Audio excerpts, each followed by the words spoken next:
संबंध के बारे में सब लोग जानते हैं कि संबंध का मतलब क्या होता है। अंग्रेजी में इसको रिलेशन हम लोग कहते हैं। क्या कहते हैं? तो रिलेशन के बारे में आप लोग पढ़े हैं कि नहीं पढ़े हैं वो तो अलग बात है, लेकिन अपने व्यवहारिक जीवन में हम लोग रिलेशन शब्द का प्रयोग बहुत करते हैं। अरे तो हमारा रिलेशन नहीं पढ़ते तो हमारा रिलेशन है कौन, ऐसा तो पता है कि नहीं करता है। रिलेशन मतलब संबंध का मतलब जुड़ाव। व्यवहारिक जीवन में जैसे हम देखते हैं कि एक व्यक्ति दूसरे व्यक्ति के साथ जुड़ता है तो उसके बीच में एक संबंध को नाम दिया जाता है। जैसे अभी तुम लोग एक दूसरे से जुड़े हुए हो, लड़कियां सहेली करती हैं, लड़का तो सहेला करता है, ठीक है ना। तो यह एक तरह का क्या है, संबंध है, बॉन्ड है, रिलेशन। उस तरह से हम लोग फैमिली का एक रिलेशन होता है, मामा का रिलेशन होता है, मौसी का रिलेशन होता है, फुआ का रिलेशन होता है। ये सब क्या है, हमारे दैनिक जीवन के, व्यवहारिक जीवन के क्या है, रिलेशन, ठीक है ना। तो रिलेशन में दो फैमिलियां होती हैं, उनके बीच भी संबंध स्थापित किया जाता है कि इनका क्या रिलेशन है। जैसे अपने मामा के घर में आप एक सिंपल उठा लीजिए, आपका घर है, आपके मामा का घर है, तो आपके घर में भी एलिमेंट है।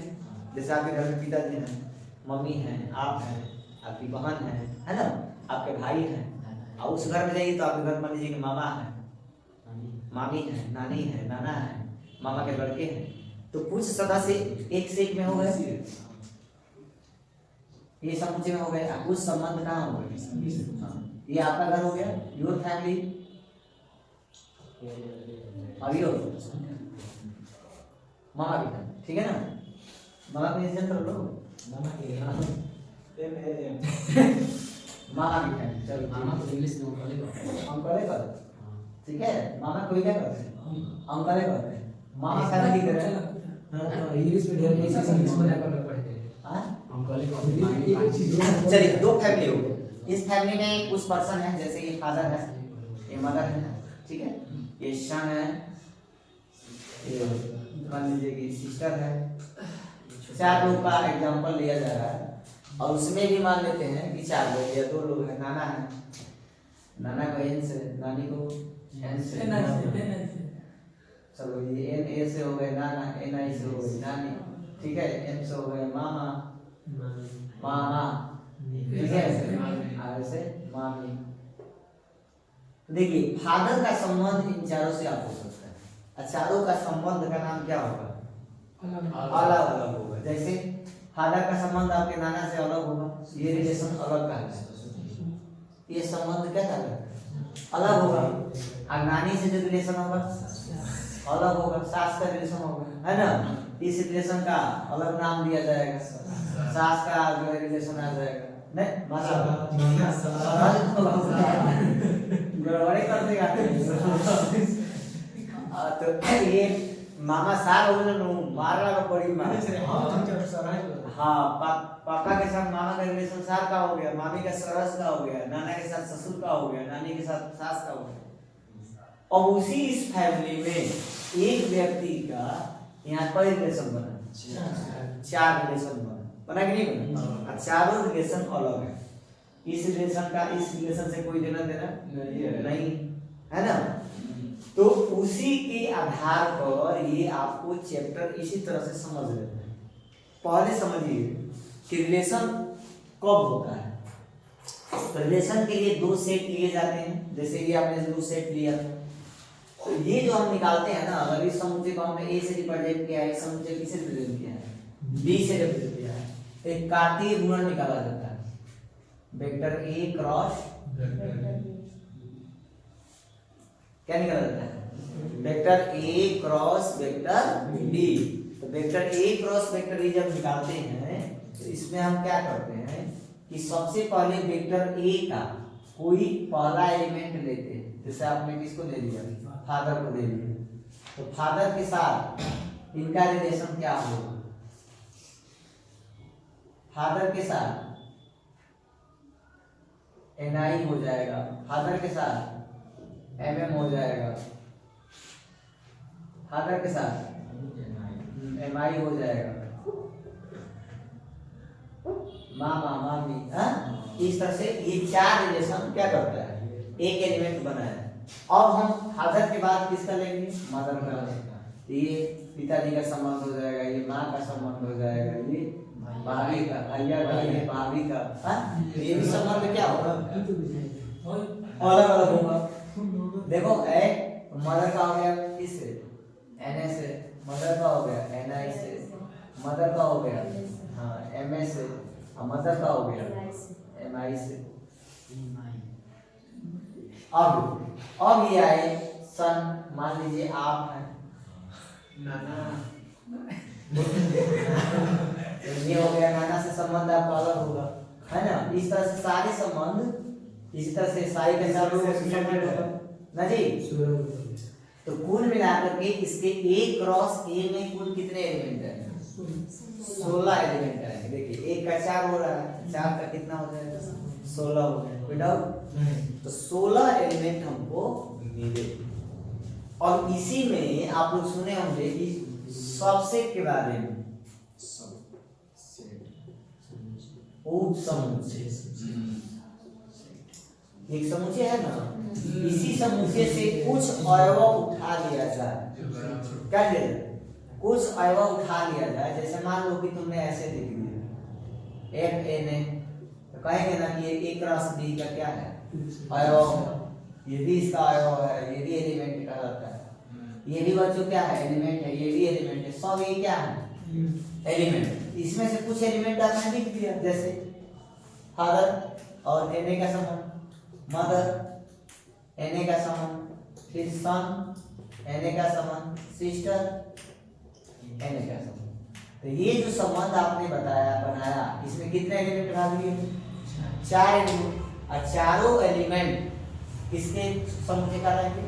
ए क्रॉस बी के अवयव से बनाए गए हैं, तो ए क्रॉस बी के क्या कहलाएगा, उप समुच्चय कहलाएगा। क्या कहलाएगा, उप समुच्चय कहलाएगा। तो ये भी एक रिलेशन होता है, इसी को क्या बोलते हैं, इसको रिलेशन बोलते हैं। क्या बोलते हैं, इसी को किससे दिखाते हैं, आर से। तो किसी भी समुच्चय का उप समुच्चय कितना होता है, उप समुच्चय, किसी समुच्चय का उप समुच्चय कितना होता है, 2 पावर n।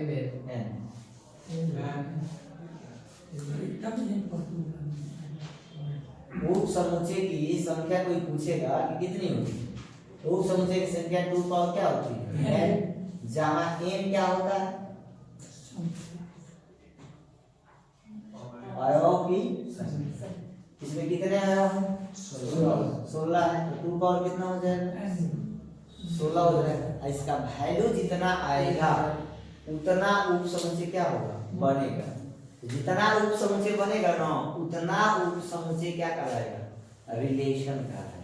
क्या कहलाएगा, तो संबंध के बारे में क्या होता है, संबंध क्या होता है, संबंध समुच्चय ए से समुच्चय बी में, ठीक है ना। समुच्चय ए से समुच्चय बी में एक संबंध होता है जो ए क्रॉस बी का क्या होता है, उप समुच्चय।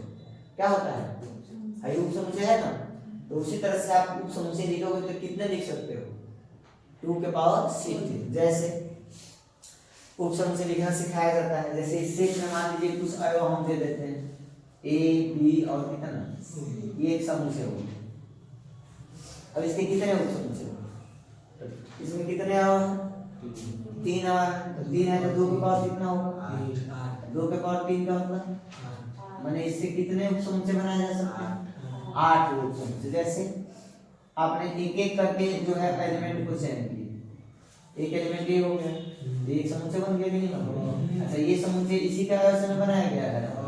अच्छा दूसरा आपने क्या लिख दिया, तो ये भी एलिमेंट बी से बनाया गया है ना, तो इसी का ना उप समुच्चय है। तीसरा क्या हो गया, सी, तो ये भी इसी से बनाया गया है। तो ये एक लेख कितना बन जाएगा, 3 बन जाएगा। उसी तरह से इसमें एक को लेते तो कई को होता है, 16 बनता है। अच्छा एक लेने के बाद तो 2 को ले लो, ए के साथ बी ले लो, फिर ए के साथ सी ले लो, हो गया। अब बी के साथ क्या ले लो, सी, डी के साथ सी, कई को हो गया, 3 को, 3 को, ए को 3 को से बना दीजिए, ए बी और सी, ए को बना दीजिए रिक्त समुच्चय, ठीक है ना। तो इस तरह से कई तो बना 8 वो संबंध बना, माने 8 उप समुच्चय बना। तो ये जो कि एक ही समुच्चय ना है जी, इस समुच्चय के एक एक एलिमेंट है। ये एक रस बी क्या है, ये दो उप समुच्चय है, एक दो समुच्चय है, एक ए और एक बी, दोनों का ये कार्तीय गुणन है, एक रस बी। एक रस बी से ये जो आपको मिला है क्रमिक युग, इसको क्रमिक युग बोलते हैं, ऑर्डर पेयर। तो एक एन ठीक है ना, ये जो मिल रहा है ये आपका एक एक अवयव का काम करता है। किसका काम करता है? अवयव का। इसमें कितने अवयव हैं? 16 अवयव है। तो इस तरह जैसे हमने इसको बनाया, इसको बना के तो कितने उप समुच्चय बन के तैयार होते हैं? 2 के पावर 16। और जितना समुच्चय बन के तैयार होता है, जितना समुच्चय बन के तैयार होता है, वो सारा समुच्चय किसके कैटेगरी में आ जाता है? रिलेशन के कैटेगरी में। माने संबंध, समझ में आ गया? संबंध उप समुच्चय है। संबंध क्या है? उप समुच्चय है। जो एक रस बी का क्या होता है? उप समुच्चय होता है। उप समुच्चय, इसी से आई समुच्चय बना, इसको उप समुच्चय बोलेंगे, ठीक है ना। तो इस समुच्चय का ये उप समुच्चय है, इसी को क्या बोलते हैं? रिलेशन बोलते हैं। तो रिलेशन में तुमको ये जान गए कि रिलेशन कैसे बनाना है। अब तुम्हें समुच्चय में 2 समुच्चय पढ़ना है। एक सबसे पहले रिक्त समुच्चय क्या है? कौन सा समुच्चय? रिक्त समुच्चय। रिक्त माने क्या होता है? खाली। माने ऐसा कोई समुच्चय है जिसमें कोई अवयव उपस्थित नहीं है।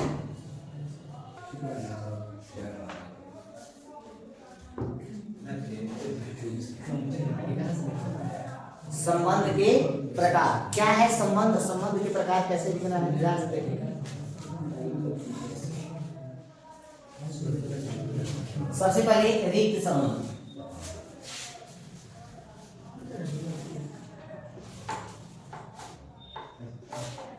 रिक्त संबंध क्या है? रिक्त माने क्या होता है? खाली। रिक्त का मतलब क्या होता है? खाली। जैसे आपके पॉकेट में पैसा नहीं है तो कहेंगे कि जेब क्या है? खाली। जेब तो है लेकिन पैसा नहीं है, तो आप कहेंगे कि जेब क्या है? खाली हो गया। ऐसे ही कोई अगर रिलेशन मान लो हम तुमसे कहें कि जैसे अभी आपने सोचा कि ये हमारी फैमिली थी, माई फैमिली, और ये मामा की फैमिली।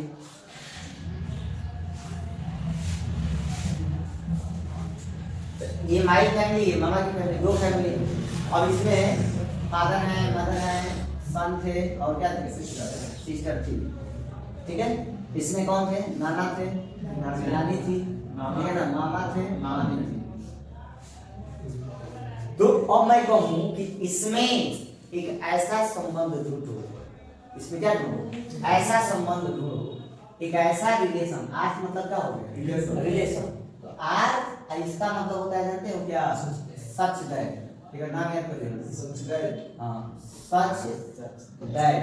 इसका हिंदी अर्थ होता है ऐसा है कि। एक पूरा सेंटेंस निकालोगे, ये गवाह जो आप पॉइंट देखते हो, इसका मतलब क्या होता है? Such that. सच दैट का हिंदी अर्थ क्या होता है? ऐसा है कि। तो आर सच दैट का मतलब आर ऐसा है कि। इसमें लिखा कि ए कामा बी का मतलब पहला एलिमेंट समुच्चय ए से होगा और दूसरा एलिमेंट समुच्चय बी से होगा। ए कामा बी, और यहाँ फिर लगाएगा मान सच है, माने ए कामा बी ऑर्डर पेयर ऐसा है, क्रमिक युग्म ऐसा है कि ए बी का भाई है। इसे तो बिंदु रहेगा कब वो बराबर ना हो रहेगा, आर बराबर वहां पर सच। अरे इसको देखो ना, आप शब्द में संबंध ऐसे लिखो तो क्या दिक्कत? अब देखो ऐसे लिख सकते हो, वो हमने सिंपल समझाया था कि आर ऐसा है कि जो आर में लिखा है रिलेशन, उसमें जो तुम्हें ये तैयार करना है, 2 लोगों को लेना है। कितने लोग? एक पहला एलिमेंट पहले समुच्चय से और दूसरा एलिमेंट दूसरे समुच्चय से। लेकिन इसमें शर्त क्या है? ए जो होना चाहिए, बी का क्या होना चाहिए? भाई होना चाहिए। ढूंढो उसमें, इसमें कोई ऐसा व्यक्ति है जो इसमें किसी व्यक्ति का क्या हो? भाई हो? नहीं है? नहीं है सर, है सर। नाना का एम को एम से मिलाइए। ये वाला पहला वाला इसका क्या होना चाहिए? भाई होना चाहिए। ए किसे लेना है? पहले समुच्चय से। बी किसे लेना है? दूसरे समुच्चय से। अब कह रहा है कि आप ऐसा संबंध ढूंढिए कि इसमें का जो कोई भी अवयव हो, माने कोई भी व्यक्ति हो, इस समुच्चय के किसी भी व्यक्ति का क्या हो? भाई हो। है कौन है?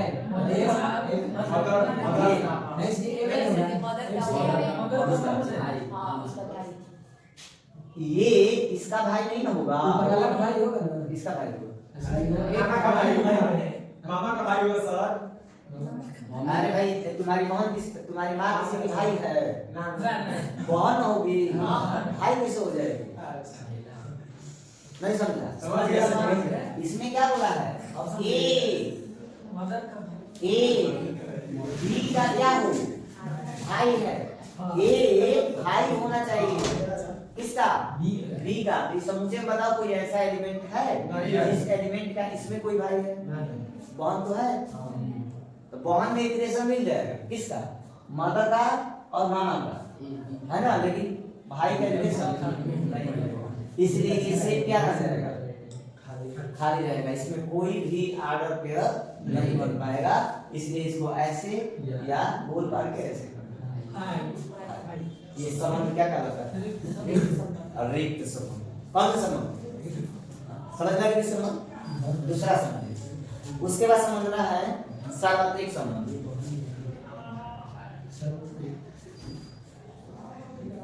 यूनिवर्सल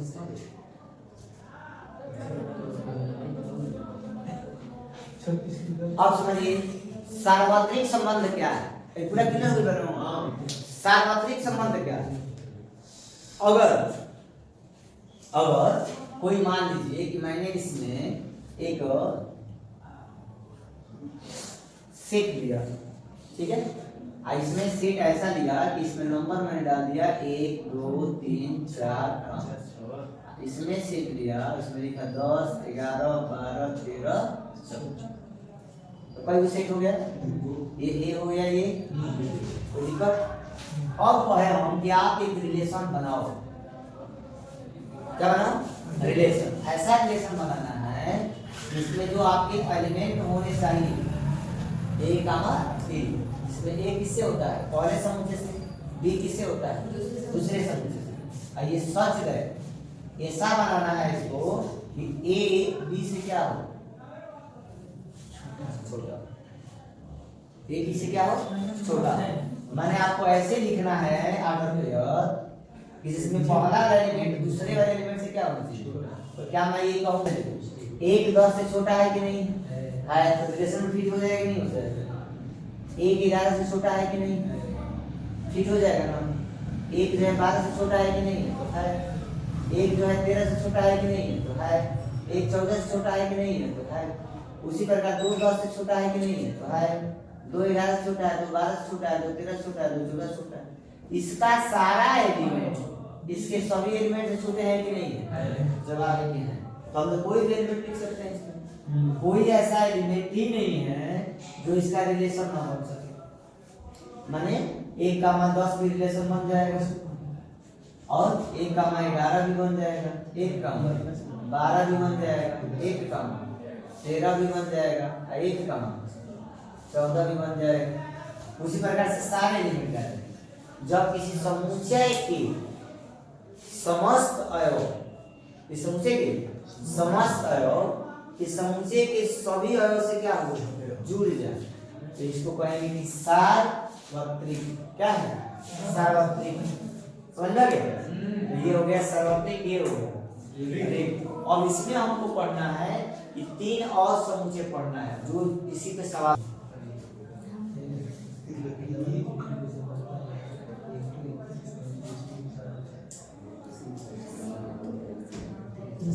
देख बोर्ड में 3 समुच्चय पूछता है, तुल्य संबंध पूछेगा। सबसे पहले स्वतुल्य संबंध पूछेगा।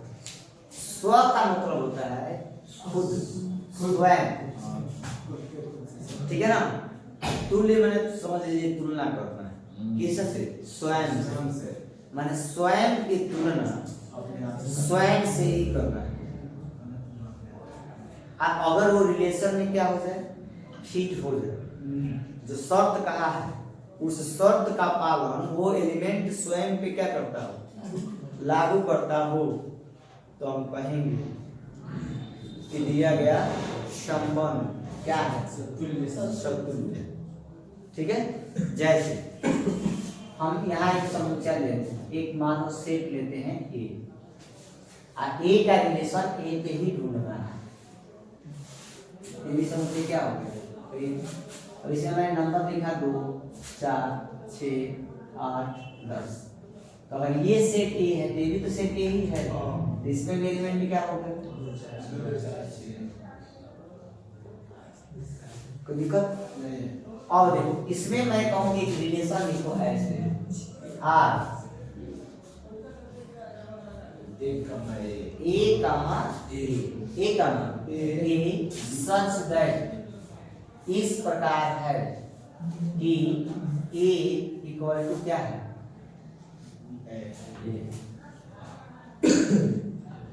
तो बताओ कोई भी संख्या स्वयं के बराबर होगी कि नहीं? होगी ना। स्वयं से छोटी नहीं ना होगी, स्वयं से बड़ी नहीं होगी, लेकिन स्वयं के क्या हो, बराबर होगी। तो इस रिलेशन में क्या क्या एलिमेंट दिख सकते हो? 2 का हमको लिखा जा सकता है, शर्त को क्या कर रहा है, पूरा कर रहा है। 4 का क्या लिखा जा सकता है? 4। 6 का क्या लिखा जा सकता है? 6। 8 का क्या लिखा जा सकता है? 8। 10 का क्या लिख सकते हैं? 8 का 8। तो इस तरह से देखो प्रत्येक एलिमेंट स्वयं से क्या हुआ, जुड़ रहा है। शर्त ऐसा है कि ए की क्या है, बराबर है। कोई भी एलिमेंट स्वयं के क्या होता है, बराबर होता है।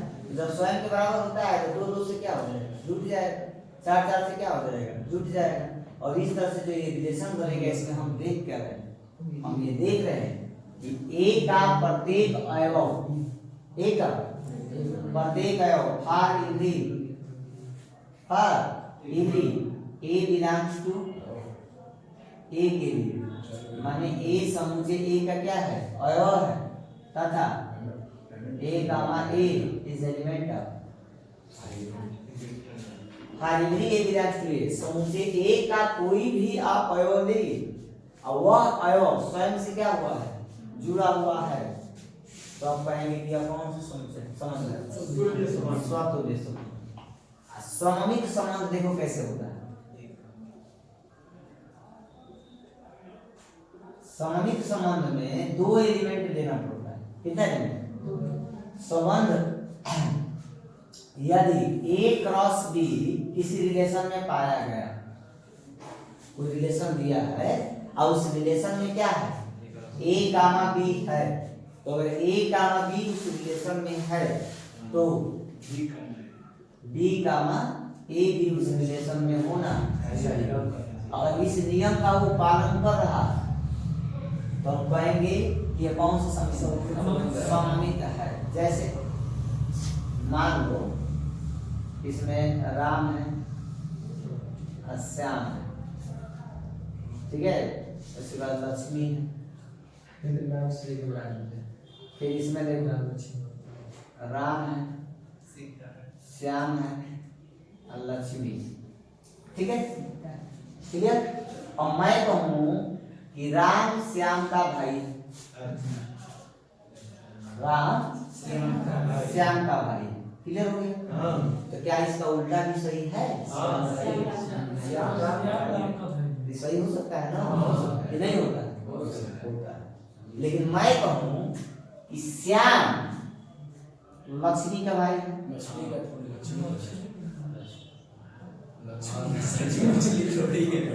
बोल रहा है, मछली थोड़ी नहीं बोल रहा है। और मैं ये कहूँ कि श्याम जो है वो किसका भाई है? लक्ष्मी का भाई है। ये बात सही है, लेकिन क्या इसका उल्टा हो सकता है? लक्ष्मी श्याम का भाई है, ऐसे तुम कहोगे। ये देखो, ये श्याम लक्ष्मी का भाई होगा लेकिन लक्ष्मी श्याम का भाई नहीं होगी, बहन हो सकती है। बात समझिए, तो इसका उल्टा सही नहीं है, लेकिन इसका उल्टा सही है। श्याम किसका भाई है? राम का भाई है। यह बात भी कहेंगे तो कोई गलत नहीं। जैसे किसी ने कहा कि दो 4 से छोटा है, क्या इसका उल्टा भी सही है? 4 2 से छोटा होगा? नहीं होगा। समझ में आएगा? तो इसका उल्टा सही नहीं है, लेकिन 2 के बराबर 4 ही है, 4 के बराबर 2 होगा? हो जाएगा, अगर दिया है वैसे होगा। कहाँ होगा? 2 के बराबर 4 है, तो 4 के बराबर 2 नहीं होगा। इस सपने में जुड़े हो यार, तो नहीं होगा। ये वाला सिचुएशन नहीं होगा। अगर 2 4 से छोटा है तो 4 2 से छोटा है, लेकिन अगर 2 4 के बराबर है तो यह बात कहें या ये कहें कि 4 2 के बराबर है, दोनों बात क्या है? एक ही। वहाँ भाग नहीं देना है, जो नियम कह रहा है उस नियम का पालन करना है, वही नियम होना चाहिए।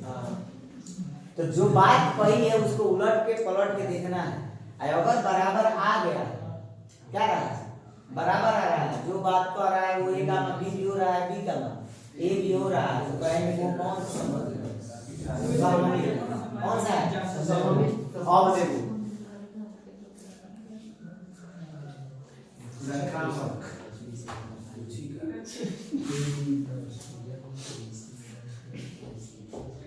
ये संबंध संक्रामक संबंध कब कहलाएगा? अगर ए कामा बी, ध्यान से देखना, इज एलिमेंट ऑफ,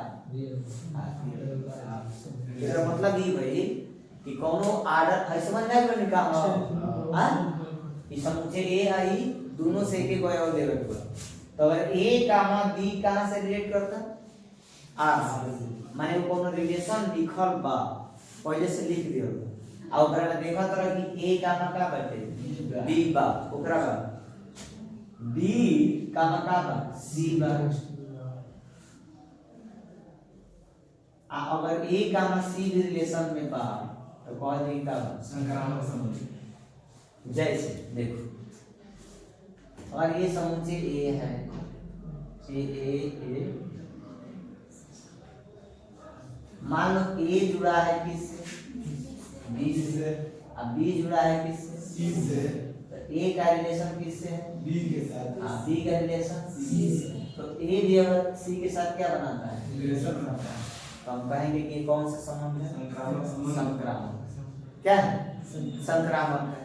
जैसे मैं कहूं कि 2 4 से क्या है? छोटा है। 2 4 से क्या है? 4 कहूं कि 6 से छोटा है। तो ये बताओ तो क्या 2 6 से छोटा है? जी सर। है रिलेशन बन जा रहा है ना। जो रिलेशन लिखना है उस रिलेशन में क्या लिखना है कि ए बी से क्या है? छोटा है, ये रिलेशन बनना है। ए बी से क्या है? छोटा है। इस रात को कह सकते हैं ना कि 2 4 से क्या है? छोटा है। और 4 किससे छोटा है? 6 से छोटा है। तो क्या 2 6 से छोटा होगा? होगा। जब होगा तो ये कौन सा रिलेशन कर रहा है? संक्रामक। समझ में आ गया? तो स्वतुल्य में क्या होगा बच्चों? स्वतुल्य में अगर ये सेट ए है, ये सेट क्या है? ए है, इसमें अगर एलिमेंट ए है, बी है, सी है, डी है, इसमें भी ए बी सी और क्या होगा? डी। तो ए से जुट जाए, बी से जुट जाए, सी से जुट जाए, डी से जुट जाए, तो ये कौन सा संबंध कहलाएगा? स्वतुल्य। कौन सा कहलाएगा? सममित क्या कहलाएगा? कि अगर ए है, बी है, सी है, डी है, ए है, बी है, सी है, डी है, ए किससे जुड़ा हुआ है? बी से। बी किससे जुड़ा हुआ है? ए से। उल्टा ए बी से जुड़ा हुआ है, बी ए से जुड़ा हुआ है, तो इस तरह का रिलेशन क्या कहलाएगा? सममित कहलाएगा। क्या कहलाएगा? सममित। संक्रामक ए जुड़ा है बी से, बी जुड़ा है सी से, ना छुआछूत बीमारी संक्रामक कहते हो ना। अरे हमारा ओकरा खरीद करे तो हमारा के तरफ गांव पर बॉडी के दाना दे तो ये क्या हो गया संक्राम, और 1 से 2 2 से 3, तो A किससे जुड़ गया B से, B किससे जुड़ गया C से, तो A किससे जुड़ गया C से। तो ऐसा संबंध क्या कहलाएगा संक्रामक। और जिस रिलेशन में तीनों हो जाए, जिस रिलेशन में इस नियम का पालन हो, इस नियम का भी पालन हो और उस नियम का भी पालन हो, इन तीनों नियमों का अगर पालन हो रहा है तो इसे हम कौन सा संबंध कहेंगे? तुल्यता संबंध कहेंगे। क्या कहेंगे? तुल्यता संबंध। तो संबंध समझ में आ गया? इसलिए तीन को संबंध आपको कंठस्थ कर लेना है और तीनों संबंधों पर ही बोर्ड में क्या आएंगे? चलिए देखिए अच्छे से हम समझने की कोशिश करेंगे। 3 बातें ही हमको क्या करनी है? समझनी है। सबसे पहले कह रहा है कि मानते हैं, क्या करते हैं? मान लें, ध्यान से देखो, मान लें कि टी किसी समतल में स्थित, जैसे प्लेन है, इसको हम समतल क्या बोलते हैं? समतल। तो किसी समतल में स्थित समस्त त्रिभुजों का क्या है? समुच्चय। जैसे त्रिभुज क्या होता है? एक त्रिभुज इस टाइप का होता है, इसको न्यूनकोण त्रिभुज बोलते हैं। एक त्रिभुज कैसा होता है? समकोण होता है। एक त्रिभुज कैसा होता है? विषमकोण होता है। एक समबाहु होता है, एक समद्विबाहु होता है। बड़ा बड़े हो ना, तीनों भुजा बराबर होगी, तीनों भुजा नहीं, 2 भुजा बराबर हो गई, या कोई भुजा बराबर। तो इस तरह से तमाम चीजें हम लोग क्या किए हैं? पढ़े हुए हैं। त्रिभुज अनेकों प्रकार के बन सकते हैं। एक ही त्रिभुज का साइज अलग अलग भी होता है, जैसे छोटा भी हो सकता है, क्या हो सकता है, बड़ा भी हो सकता है। तो इसी तरह से कोई प्लेन है, कोई क्या है? प्लेन। जैसे ये प्लेन है, इस प्लेन में कुछ क्या बना दिए गए हैं? समुच्चय बना दिए गए। तो उनके समुच्चय को हमने एक सेट तैयार कर लिया, बन गया सेट। इसका नाम हमने क्या दे दिया? ए। क्या नाम दे दिया? ए। अब इसी पर आपको एक और सेट वही लेना है, सेम त्रिभुज। जो त्रिभुज इसमें होगा वही त्रिभुज। क्यों? क्योंकि अगर ये सेट ए है तो दूसरा सेट भी क्या है? ए ही है।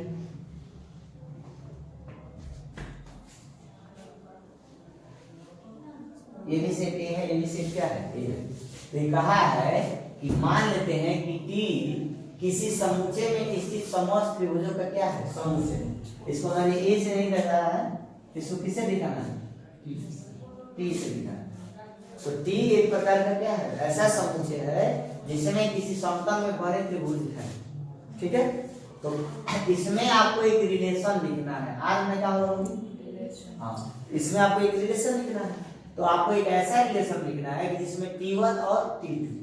T1 क्या है? त्रिभुज, triangle. T1 triangle symbol note किया है। तो T1 एक त्रिभुज है और T2 भी क्या है? एक त्रिभुज है। 2 त्रिभुज आपको लिखना है। कई त्रिभुज लिखना है? 2 त्रिभुज लिखना है और सच इस प्रकार लिखना है कि T1 T2 के क्या होना चाहिए? सर्वांग सम होना चाहिए। तो सबसे पहले जानते हैं बच्चों कि सर्वांग सम का क्या मतलब होता है। देखो मैथमेटिक्स में सर्वांग सम का मतलब क्या होता है? सर्वांग सम का मतलब होता है कि जो सब तरह से क्या समान। सर्वांग सम का क्या मतलब होता है? सर्वांग सम का मतलब होता है कि जो सभी तरह से क्या हो, एक समान हो, उसे सर्वांग सम कहेंगे। जैसे मेरे पास अगर एक ही कंपनी के 2 मार्कर हैं तो ये दोनों मार्कर में हम विभेद नहीं कर सकते कि कौन, जैसे 2 नया मार्कर ला करके हम रख दें, ठीक है ना। आप थोड़ा सा तुम्हें कहें कि तुमको ऐसे तुम दिखाए कि सर ये आप कहेंगे आंखें बंद करो, इसके बाद मैं इसको इधर करूँ और उसके बाद तुम पहचान पाओ तुम्हारा था, तो दोनों न्यू है तो नहीं पहचान पाओगे। ठीक है, दोनों न्यू रहेगा तो अभी तो मान लो किसी पे थोड़ा सा है तो पहचान लो। एक जैसा हो तो हम पहचान नहीं सकते हैं कि कौन किसका है। तो सर्वांग सम का मतलब सभी तरह से क्या होगा? समान। ठीक है, उसमें किसी भी चीज का डिफरेंट नहीं आना चाहिए। ऐसी डायमेंशन को क्या कहते हैं? सर्वांग सम कहते हैं। सर्वांग सम का मतलब फिर से समझते हैं। सर्वांग सम क्या है? सर्वांग का मतलब क्या है? देखिए सर्वांग का मतलब है बच्चों कि ऐसी वस्तुएं, ऐसी आकृतियां जो हर तरह से आपस में क्या हो, समान हो, ऐसी आकृतियों को क्या कहते हैं? सर्वांग सम कहते हैं। जैसे हम अपने दैनिक जीवन में बहुत सी वस्तुओं को देखते हैं जो सर्वांग सम बनती है। जैसे एक सिंपल सा उदाहरण हम देते हैं कि जो कंपनी नट बोल्ट बनाती है, तो आप देखे होंगे कई लोगों के पास बोल्ट रहता है, नट भूल जाता है। हाँ? नट भूल जाता है तो क्या होता है, कंपनी उसी साइज में, उसी मापदंड में क्या बना देती है, बोल्ट का निर्माण करती है, नट का निर्माण करती है। इतने सारे बोल्ट बनाती है, इतने सारे नट बनाती है कि उनका डिफरेंट कर नहीं पाते हैं। कोई भी नट लाते हैं और इसमें आप क्या करते हैं, लगा देते हैं, वो हो जाता है तो दूसरा नट ला कर इसमें क्या करते हैं, लगा देते हैं। तो ये कई तरह का है तभी तो लग रहा है, साइज में अलग होगा तो इसमें लगेगा नहीं लगेगा। तो ये चीजें हमको देखने को मिलती है सर्वांग सम, ठीक है ना। उसके बाद जो आपका एक ही मान लो मैथ आप कक्षा 12 में पढ़ते हो, 12 की मैथ की बुक जो प्रिंटिंग हो रही है 12 की बुक, तो अगर गणित फर्स्ट की बुक छपी तो उसमें पेजों की संख्या उतनी ही रखी जाएगी जो दूसरे बच्चों के लिए छापी जाएगी, है कि नहीं। सब में पेजों की संख्या सेम होगी, उसकी लंबाई सेम होगी, उसकी चौड़ाई सेम होगी, उसकी मोटाई सेम होगी कि नहीं होगी। तो ऐसी आकृतियां किसके अंतर्गत आ जाती है, सर्वांग सम के अंतर्गत आ जाती है। आपको हम एक रेडियस दे दे, कहीं 3 सेंटीमीटर का, चाहे वो बाला दे दिए, बाला समझते हो, बड़ा नहीं समझते, काड़ा समझते हो, एक काड़ा दे दे कहीं पन्ने का वृत्त बना, उसी काड़े से, उस काड़े से तुम जितना भी वृत्त बनाओगे सबकी रेडियस क्या रहेगी, एक जैसी रहेगी, वो साइज में जैसा होगा। तो ऐसी आकृतियों को क्या कहते हैं, सर्वांग सम कहते हैं। ठीक है, समझना क्या। तो अब कह रहा है कि आपको 2 त्रिभुज दिख रहे हैं, कितने त्रिभुज, त्रिभुज दिख रहे हैं T1, वो त्रिभुज T2 के क्या होना चाहिए, सर्वांग सम होना चाहिए। तो इसी पर आपको कह रहा है कि प्रूव करिए, सिद्ध करिए कि R क्या है, तुल्यता संबंध है। ये आपको सिद्ध करना है। क्या करना है, सिद्ध। क्या सिद्ध करना है, तुल्यता।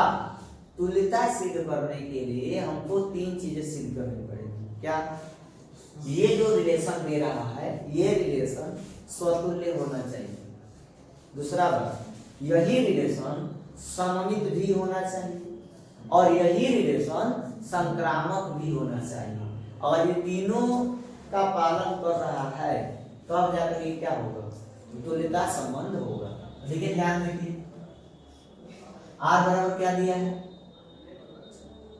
T1 और T2, such that T1 T2 के क्या है,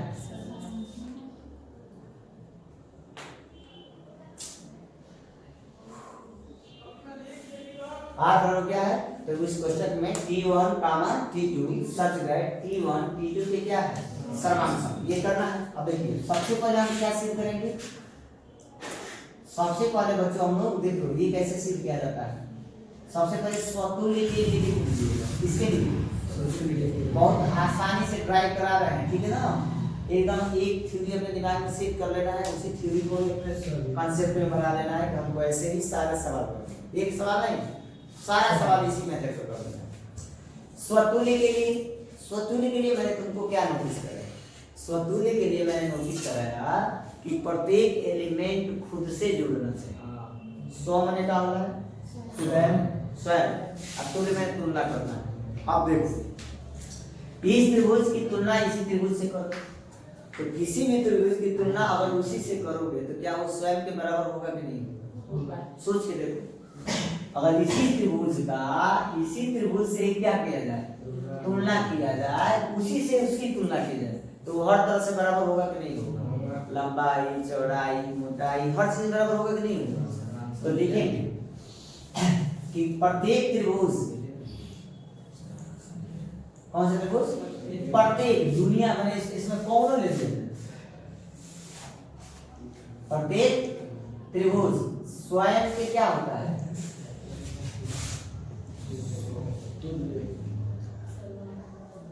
हाँ, कौन त्रिभुज वालों तो त्रिभुज के अगर स्वयं से तुलना की जाए तो क्या होगा, सर्वांशम हर तरह से बराबर है। अर्थात हम कह सकते हैं कि जब स्वयं के सर्वांशम होगा, स्वयं के सर्वांशम होगा तो t कामा t दोनों एक है नो दोनों एक है नो तो t comma t is element of माने कोई भी समुच्चय स्वयं के साथ कोई भी जो त्रिभुज है स्वयं के साथ जुड़ सकता है, और जब जुड़ सकता है तो क्या बनाएगा रिलेशन बनाएगा। इस शर्त को पूरा कर रहा है ना, ये वाला त्रिभुज इसके क्या है सर्वांशम है कि नहीं। जब सर्वांशम है तो एलिमेंट बनेगा और तो यह क्या है यह लिखेंगे कि यह क्या है बोलो कोई डाउट। इस तरह से हमने क्या प्रूव किया स्वतः।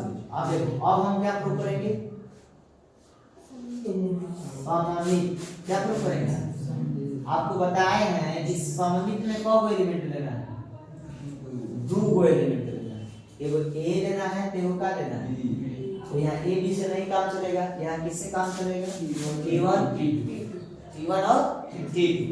तो सममित के लिए ध्यान से देखो मान लेते हैं क्या माना हमने ये माना कि चलिए t1 कामा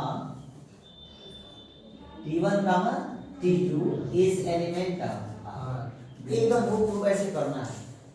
हमको ये मालूम है कि ये वाला त्रिभुज t1 है और ये वाला त्रिभुज क्या है t2।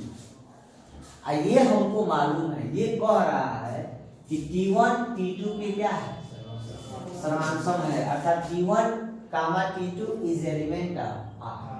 ये बात अगर कह रहा है इसका क्या मतलब हुआ, इसका मतलब यही ना हुआ कि t1 जो है t2 के क्या है सर्वांशम है। देखो लिखा है कि ये वाला त्रिभुज इस वाले त्रिभुज के क्या होना चाहिए सर्वांशम होना चाहिए।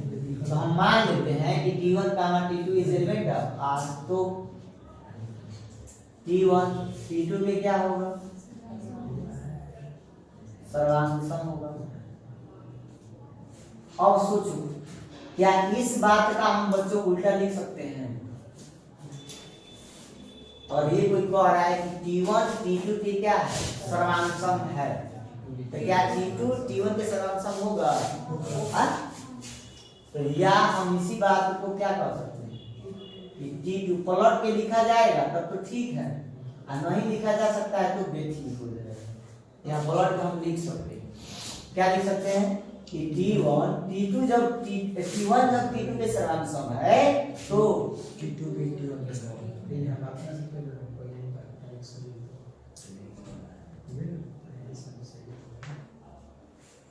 जब ये देखो ये इसके सर्वांशम है t1 t2 किसके सर्वांशम t1 तो हम कह सकते हैं कि तब तक t2 कामा t1 एलिमेंट किसके होगा।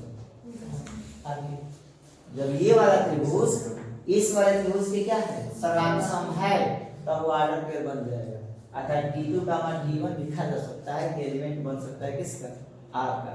तो यहाँ क्या माने t1 कामा t2 एलिमेंट था r का, तो जब t1 कामा t2 एलिमेंट r का था तो हम क्या देख रहे हैं कि t2 कामा t1 भी एलिमेंट r का होगा।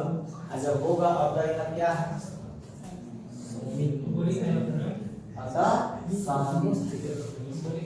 अब हमको प्रूफ करना है क्या सर्वांगसम। क्या प्रूफ करना है चलो अब हमको क्या प्रूफ करना है, तो स्वतुल्य हो गया सममित हो गया। अब क्या प्रूफ करेंगे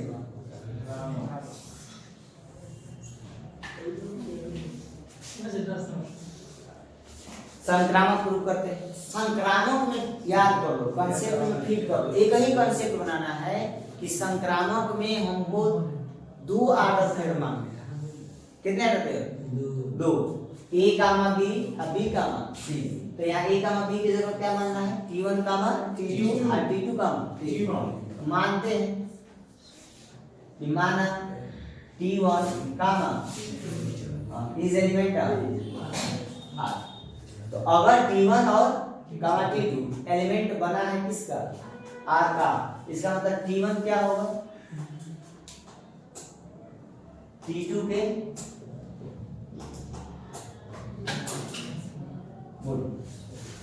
सर्वांगसम है तभी ना बना होगा। यदि बना है तो मतलब क्या होगा, सर्वांग सम होगा। तथा T2 का मान लेते हैं कि रिलेशन किससे है, T3 से है, तो उसी क्या माने के मान रहे हैं ना, ये तो ये T क्या है, T एक सेट है, समझो T क्या है, सेट है। इसमें कई तरह के त्रिभुज है, समस्त त्रिभुज है। समस्त माने समतल में जितना त्रिभुज बन सकता है उतना त्रिभुज इसमें है। उसकी नंबरिंग काउंट करोगे तो T1, T2, T3, T4 ऐसे करके असंख्य, ठीक है ना। और उसमें ये दो त्रिभुज दिया है, एक T1 और एक T2। इसमें रिलेशन क्या है, तो relation between T1 and T2 कह रहा है कि T1 क्या होना चाहिए, T2 के सर्वांग सम होना चाहिए। अगर ये है तो आप उसको आर्डर पेयर बना के क्या कर सकते हो, लिख सकते हो। तो हमने माना कि चलिए T1 का T2 रिलेशन बना रहा है किससे, R से। तो रिलेशन बनाएगा तो T1 किसके सर्वांग सम होगा, T2 के। अब देखो T2 का T3 रिलेशन बनाएगा किससे, R से। तो इसका मतलब T1 T3 के क्या होगा, सर्वांग सम है। T1 किसके सर्वांग सम है, T3 के। अब इन दोनों आधार पर क्या तुम यह कह सकते हो कि T1 अगर T2 के सर्वांग सम है और T2 किसके सर्वांग सम है, T3 के सर्वांग सम है, तो क्या T1 T3 के सर्वांग सम होगा, सोच के देखो होगा। अगर ये त्रिभुज T1 इस त्रिभुज T2 के क्या है, सर्वांग सम है। सर्वांग सम मतलब क्या हो गया, हर तरफ से बराबर है। और T2 किसके बराबर है, T3 के बराबर है। तो क्या T1 T3 के बराबर होगा ना।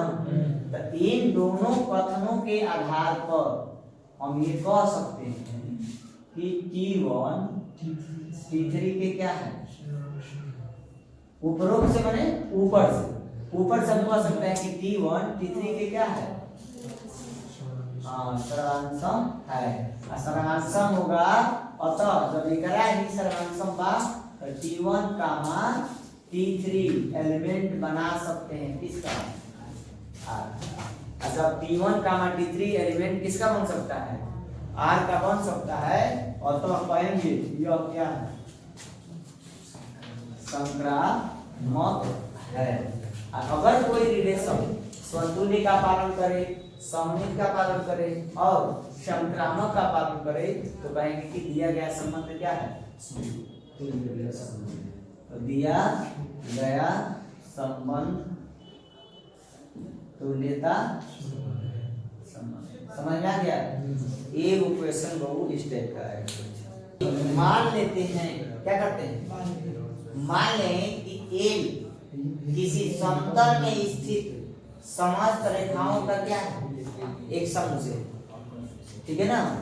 तो जैसे ये रेखा, एक रेखा ऐसे है, तो रेखाएं हम समतल में खींचेंगे तो तमाम तरह की रेखाएं को क्या कर सकते हैं, खींच सकते हैं।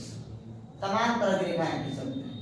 कोई किसी डायरेक्शन में गई है, कोई किसी डायरेक्शन में गई है, असंख्य रेखाओं का समूह बनेगा। कितनी रेखाएं होंगी समतल में, असंख्य। अब उनका एक क्या बना दिया गया है, समुच्चय बना दिया गया है, जिसको किससे दर्शाया गया है, देखो सबसे पहले आप हल करने में क्या लिखोगे, सबसे पहले हल करने में लिखोगे कि समुच्चय, ध्यान से देखते चलना, ये कोड कभी चेंज नहीं होना चाहिए, हर एक सवाल में ऐसे ही कोड करना है, लिखना है। समुच्चय एक पर परिभाषित संबंध R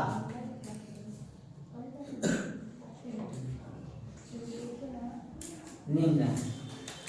समुच्चय एक पर परिभाषित संबंध R क्या है, निम्न है। R बराबर क्या दिया है, L1 कामा L2 सच, माने L1 पहली लाइन है, L2 दूसरी लाइन, यहाँ दो लाइन, ठीक है ना। और L1 और L2 में संबंध इस प्रकार का है कि L1 लाइन L2 पर क्या है, ये आपका रिलेशन बोल रहा है कि अगर कोई लाइन जैसे ये वाली लाइन मान लो एक रेखा हो गई ना जी, इस रेखा पे क्या है, लंब है L1 लाइन, अगर कोई रेखा किसी दूसरी रेखा पे क्या है, लंब है, 90 डिग्री का क्या बना रही है, कोण बना रही है, तो हम उसको L1 का मान क्या लिख सकते हैं, L, जिसमें ये L1 L2 पे क्या होना चाहिए, लंब होनी चाहिए। यही आपका क्या है, परिभाषित है। अब इसमें आपको ये प्रूव करना है कि समूचे एल में परिभाषित संबंध है, तो सिद्ध करिए कि R जो है सममित है, किंतु न तो स्वतुल्य है और न तो क्या है, तो चलिए सबसे पहले क्या लिखेंगे, हाँ सबसे पहले लिखना स्वतुल्य के लिए। अच्छा, मैं स्वतुल्य की अगर बात जब भी की जाएगी तो इसमें दो रेखाएं नहीं ली जाएगी, स्वतुल्य में एक ही रेखा ली जाएगी। क्या ली जाएगी, तो अगर ये एक लाइन है, मान लो एक लाइन है ना, तो ये आपका एक लाइन हो गया, मान लो इसका नाम क्या दे दिए, ए बी, रेखा का नाम या सिंपली क्या दे दिए, एल, ये भी एक लाइन है, ठीक है। अब इस रेखा के बारे में सोचो कि क्या क्या बातें कही जा सकती है। क्या यह रेखा स्वयं पर लंब होगी, माने स्वयं के साथ 90 डिग्री का कोण बनाएगी, जवाब है कि नहीं। कोई भी रेखा स्वयं के साथ 90 डिग्री का कोण, हाँ स्वयं के साथ स्वयं का क्या होगी, समांतर हो जाएगी। जैसे ये ए और क्या है, बी है, तो ये और ये दोनों रेखा एक ही है, दोनों को देखो, ये लाइन और ये लाइन जैसे ये है वैसे ये है, ये भी अनंत दूर तक जा सकती है, ये भी अनंत दूर जा सकती है। जिस डायरेक्शन में ये जा रही है उसी डायरेक्शन में ये भी जा रही है, इन दोनों में कोई अंतर दिख नहीं रहा, ठीक है ना। तो हम कहेंगे कि दोनों के बीच में कितना डिग्री का कोण बन रहा है, 0 डिग्री का। कितना डिग्री, तो कोई भी रेखा स्वयं के समांतर हो सकती है, कोई रेखा स्वयं के क्या हो सकती है, समांतर हो सकती है। जैसे मान लो थोड़े समय के लिए L1 है, थोड़े समय के लिए क्या है, और दोनों के बीच की दूरी को हम क्या करते हैं, सटा दिए, कम कर दिए, तो दोनों रेखा मिल के कोई रेखा होगी, एक रेखा होगी नहीं होगी। जब दोनों रेखा होगी एक ही रेखा हो गई, तो हम कहेंगे ना कि अर्थात दोनों रेखा स्वयं के क्या है, समांतर, समांतर है, समपाती है, तो इसका मतलब समांतर हो सकती है लेकिन 90 डिग्री संभव नहीं है। तो यहाँ स्वतुल्य के लिए जो आप शर्त ढूंढ रहे हैं, शर्त कह रहा है कि L1 और L2 इस प्रकार होना चाहिए कि L1 L2 पे क्या होना चाहिए, लंब। तो स्वतुल्य के लिए कहीं लाइन होगा, तो लिखेंगे कोई रेखा मान लो L है, कोई रेखा क्या है, L है, स्वयं पर लिखिए, कोई रेखा स्वयं पर लंब नहीं होती, कोई भी रेखा स्वयं पर लंब नहीं होती है, अतः हम कह सकते हैं कि L, इज नॉट एलिमेंट, ध्यान से देखिएगा, इज नॉट एलिमेंट माने अवयव नहीं बन सकता है, किसका, R का। जब अवयव नहीं बनेगा अतः यह क्या है, अतः यह स्वतुल्य नहीं है, अतः यह स्वतुल्य बुझाया। और देखो सममित के लिए आपको क्या ध्यान रखना है,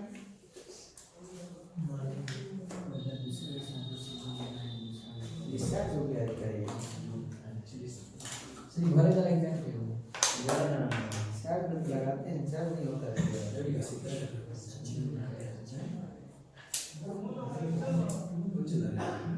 चलो देखो, तो कोई भी रेखा जो L है, सममित में आपको क्या ध्यान रखना है कि कोई रेखा L स्वयं पर लंब नहीं होती है, अतः L का मान इज नॉट एलिमेंट का। अच्छा, ये R का एलिमेंट नहीं है, अतः यह स्वतुल्य नहीं है। सममित कैसे प्रूव करना होता है, तो सममित में ना दो ऑर्डर पेयर होता है, एगो A कामा B, एगो B कामा C। अगर ये सेट में पाया जाएगा तो क्या होगा, सममित होगा। इसके लिए एक ऑर्डर पेयर को हम ऑलरेडी मान लेते हैं। मान लिए कि माना कि एक L1 comma L2 is element of R। हमने ये माना कि L1 लाइन और L1 लाइन जो है L2 पे क्या है, लंब है, इसलिए L1 कामा L2 एलिमेंट है। और तो कहेंगे ना कि L1 L2 पर क्या है, लंब है। बोलो कोई दिक्कत? इसको हम क्या दूसरी भाषा में लिख सकते हैं प्लॉट कर, सोचिए इसकी पलटनियां हो सकती है। L1 L2 पर लंब है तो क्या इसका उल्टा भी सही होगा? होगा। देखो तो L1 L2 पर लंब है तो L2 L1 पर लंब है कि नहीं? इसको प्लॉट लिखा जा सकता है ना, तो इसको हम लिख सकते हैं या कि L2 L1 पर भी क्या है, ये दोनों बात कहें, बात में कोई अंतर नहीं। तो जब L2 L1 पर लंब है तो हम कह सकते हैं कि L2 comma L1 is element of R। अतः यह क्या है, A comma B, B comma A। अतः यह क्या होगा, सममित है। कोई दिक्कत? A कामा B अगर एलिमेंट में पाया जाएगा तो शर्त के अनुसार B कामा A भी एलिमेंट का हिस्सा है। और ध्यान दो, अब हमको क्या प्रूव करना है, संक्रामक। तो संक्रामक के लिए कई ऑर्डर पे मानना पड़ता है, दो को सममित में एगो मनबा दूसर का सिद्ध करो, एकरा में दो गो मनबा तीसर का क्या करो, सिद्ध करो। तो सममित में पहले मान लेते हैं कि माना कि L1 comma L2 is element of R। मान लीजिए कि L1 comma L2 is element of R, तो क्या कहोगे बताओ? तो इसका मतलब L1 L2 पर क्या है, लंब है। लंब है तभी ना हुआ होगा। अब देखो तथा L2 मान लेते हैं, L2 का रिलेशन किससे है, L3 से। तो हम क्या कहेंगे कि L2 L3 पे क्या है, लंब है। उपरोक्त से अब देखो एगो लाइन बा है L1 जौन लाइन बा बाबू L2 पर का दिया, लंब दिया। L2 लंब केकरा पर दिया, L3 पर। ध्यान रखो है L1 है ना, है क्या हो L2। तो L1 केकरा पर लंब हो गए, L2 पर। L2 जाके केकरा पर लंब हो गए, L3 पर। L1 लंब भइल का देखो L2 पर, L2 लंब भइल L3 पर। तो L3 में या L1 में रिलेशन देखो का होता का L1 L3 पर लंब होई नहीं होई, L1 L3 के का होती समांतर। जब शर्त क्या होती है सही, तो उपरोक्त से हम क्या कह सकते हैं कि L1 L3 की क्या है, L3 पर देखो L3 पर लंब नहीं है। अगर नहीं है तो L1 और L3 रिलेशन नहीं बनाएगा किससे, R से। अगर रिलेशन ना बनाई इसका मतलब कि A कामा B R में है, B कामा C भी R में है, लेकिन A कामा C R में नहीं है। अगर यह संक्रामक नहीं है, समझ में आ गया।